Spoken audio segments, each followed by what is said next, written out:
l'assurance de son entourage. Il apporta un verre de jus. Il était sept. Il dit, oh, non, j'étais décidé. Merci. Maintenant, le théâtre de la passerelle. En collaboration avec le collège Koboto. Avec l'appui de ITTN et de la banque Adresse Congo. Et si vous êtes, je vous demanderai d'applaudir très très fort. Mesdames et messieurs,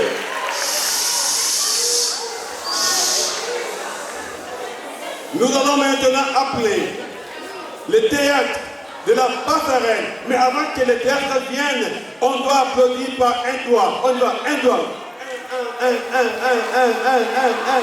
Deux. Trois.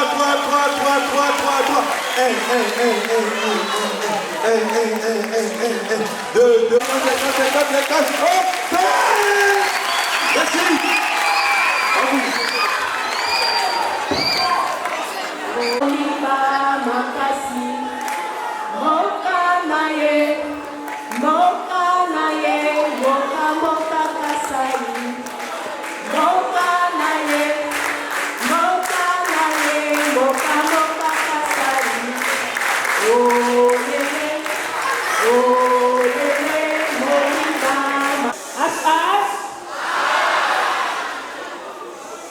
Chaque soir au clair de la lune, nous devons faire un voyage. Un si long voyage dans un village qui s'appelle Mangaïmatoung. Un grand village convoité de tous pour ses intarissables ressources.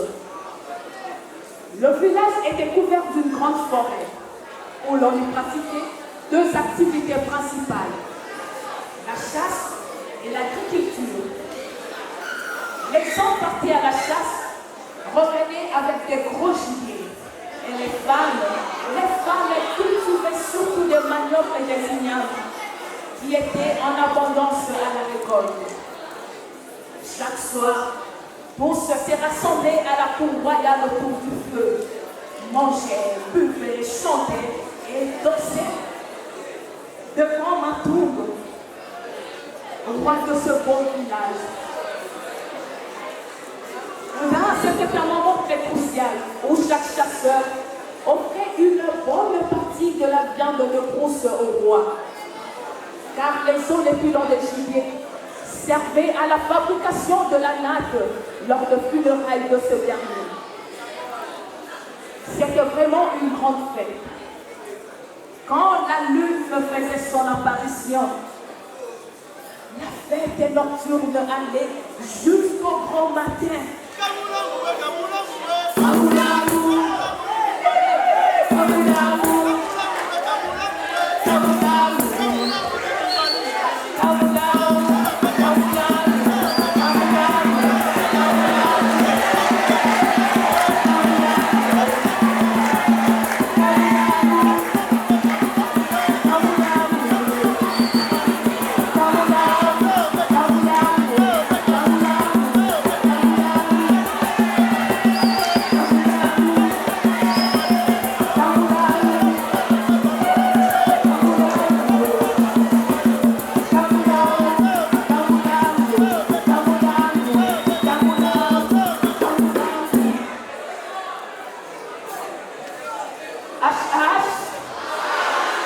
Tous les soirs, c'était le même rythme festif. Mais il arriva un jour où les hommes ne revenaient plus avec des gros gibiers. Et même la récolte de manioc et de signac n'était plus en abondance. Au fur et à mesure que les denrées alimentaires devenaient rares, c'est aussi que le village Mangaïmatoung devint le village Ndoua, qui signifie désespoir pour parler à ces mystères. Et c'est alors que l'homme le plus vieux de tous imposa l'extermination de tous les corbeaux. Car depuis longtemps, les corbeaux étaient réputés malchanceux et impurs à la consommation par rapport aux autres oiseaux totémiques. Or, pendant cette période à Mangaï Matoug, les corbeaux devenaient de plus en plus nombreux et volaient. Ils volaient. Ils volaient dans tous les sens, jour et nuit.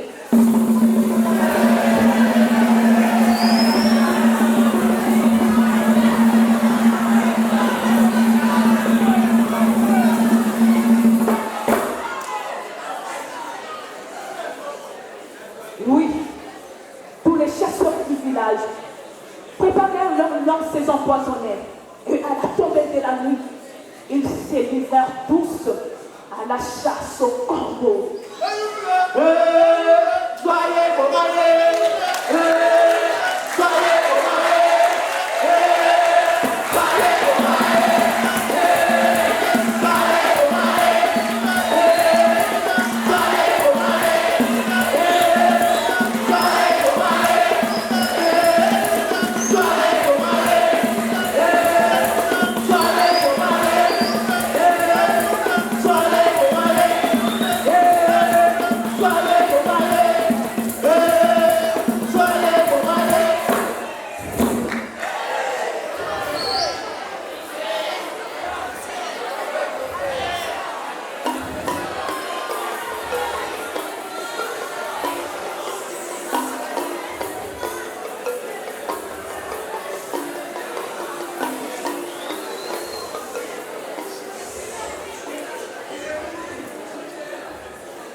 Ils exterminèrent tous les corbeaux au village. Malgré cette extermination, la situation ne changeait pas toujours. Au contraire, c'était un désespoir sans...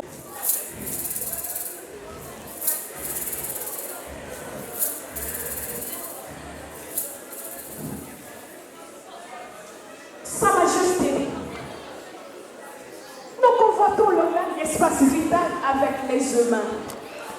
Il y a longtemps, très longtemps même, ces chasseurs ont décimé nos frères gorilles et rhinocéros par de mal, parce qu'ils broutaient les feuilles de manioc et les tubercules de leurs champs.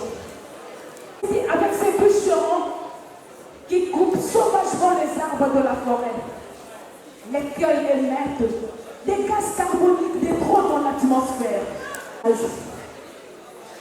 Chaque fois que vous organisez votre fête au village, vous aussi dans la forêt, organisez. Voilà comment les fourmis et les termites envahissent la forêt et tout le village. Dans son futur proche, tout le village sera emporté par ses ancêtres. Évidemment, après avoir entendu cela, les villageois ne voulaient plus écouter et les murmures de la fleur en plein réunion. C'est ainsi que le pangolin continua. Sa Majesté, nous disputons une seule chose avec les humains, la vie. La vie, Sa Majesté. Bien qu'ils nous accusent à tort ou à raison d'être le vecteur de la maladie virale, nous avons quand même droit à la vie. Présentement, notre extinction ne vous coûte pas cher, mais elle coûtera cher aux générations futures. Oui. Et maintenant,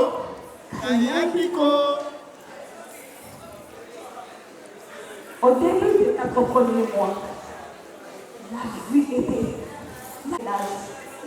Pas de pluie, pas de sémailles, pas de récolte, pas de viande de brousse. Tous les villageois chantaient et dansaient.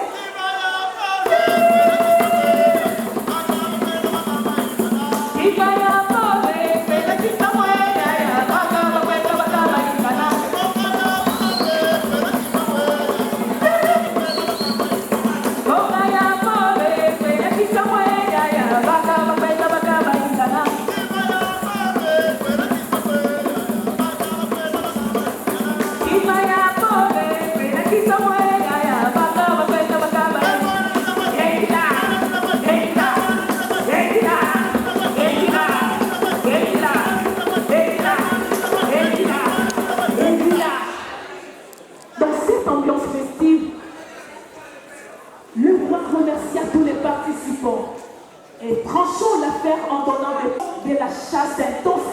animaux sauvages, la coupe abusive des arbres dans la forêt et la culture de la terre jusqu'à la limite de la forêt.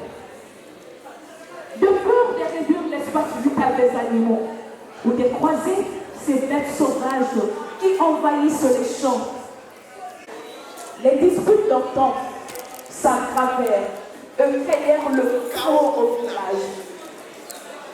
C'est à ce moment-là que mourut le roi Mantour.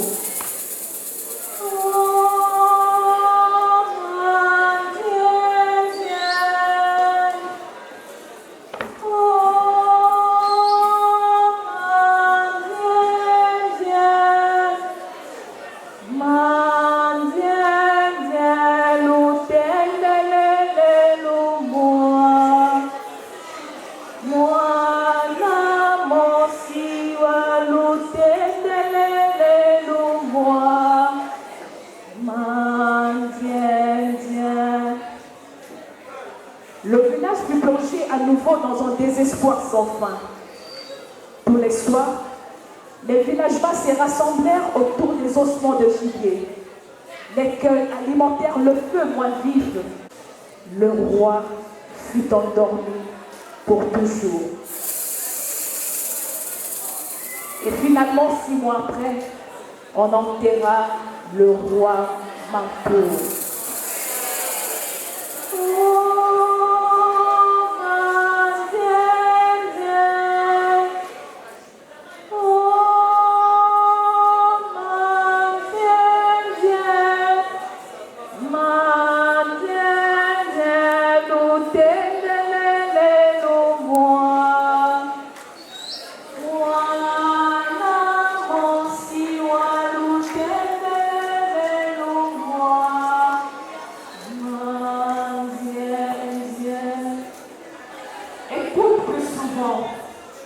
Les choses que les êtres. La voix du feu s'entend. Entends la voix de l'eau. Écoute dans le vent. Nous allons maintenant passer à une autre étape, c'est l'échange. Comment vous avez vu le spectacle?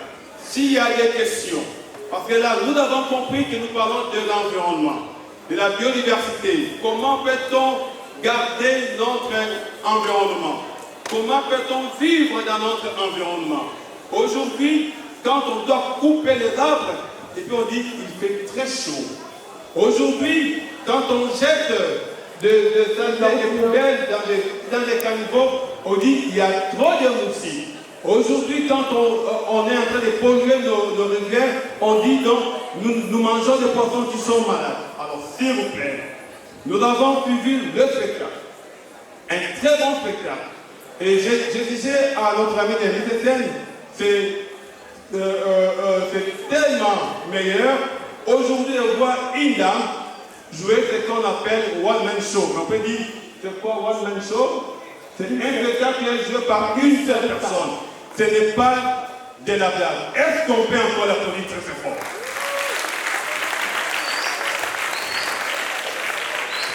Nous saluons la présence de M. le DG.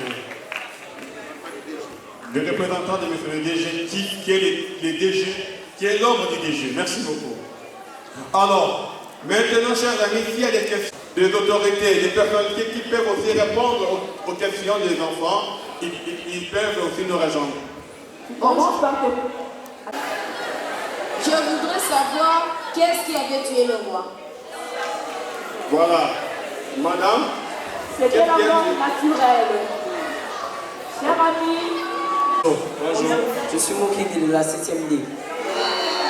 Je voulais demander si le roi avait des enfants comme des princes ou des princesses pour le remplacer quand il est mort. Ok, merci. Vous allez périr. Vous avez répondu vous-même ici sur l'importance de l'arbre. Je vais parler brièvement de l'environnement urbain. Vous jetez des sachets, vous jetez des bouteilles, ça bouche des caniveaux. Voilà pourquoi lorsqu'il y a une grande pluie, il y a des inondations dans vos maisons. C'est vous-même qui provoquez des inondations. Est-ce qu'on se comprend? Donc ne jetez pas les bouteilles, ne jetez pas les plastiques dans la rue. Il faut les jeter dans la poubelle. C'est pour votre survie. Parlons rapidement de l'environnement rural. Ce que vous appelez la forêt, la brousse. C'est cette forêt-là qui nous donne une très grande quantité d'oxygène. En langage écologique, on appelle ça puits de carbone. Ça absorbe le gaz carbonique, ça nous renvoie l'oxygène qui nous permet de souffler, de parler, de vivre. Je vais encourager les jeunes gens que vous êtes d'opter pour l'option environnementale à l'université, c'est très important. Parce que dans vos têtes, vous n'avez que la médecine, le droit, vous allez faire les études d'ingénierie, c'est pas mal. Mais n'oubliez pas, on ne peut pas être ingénieur et travailler s'il n'y a pas un bel environnement. Voilà pourquoi je vous conseille d'opter à cela. Et mes encouragements à vous les organisateurs, parce que cette journée a permis à ce que les enfants comprennent qu'est-ce que l'environnement et l'importance de l'environnement. Et cela, on doit les inculquer à nos enfants. Parce que vous avez ici, ça prend trois aspects de développement rural. Mais l'aspect écologique est beaucoup ignoré. C'est vraiment ignoré. Advance, continuez toujours à appuyer ce genre d'événements. Faites-nous venir. Nous avons un grand message à passer au public. On n'a pas le temps. Mais puisque ce sont des élèves, je leur donne à leur niveau qu'ils comprennent afin qu'ils vivent longtemps. Aujourd'hui, vous voulez aller en Europe, mais l'Europe est en train de se noyer à cause de tous les arbres qu'ils ont coupés. Si vous permettez que je dise à Lingala, pour Dieu que vous dites là, pour que nous, on a encore des arbres. Donc, gardons notre environnement sain afin que nous puissions avoir aussi une santé saine. Merci beaucoup. Très très fort. Merci pour les conseils et les orientations.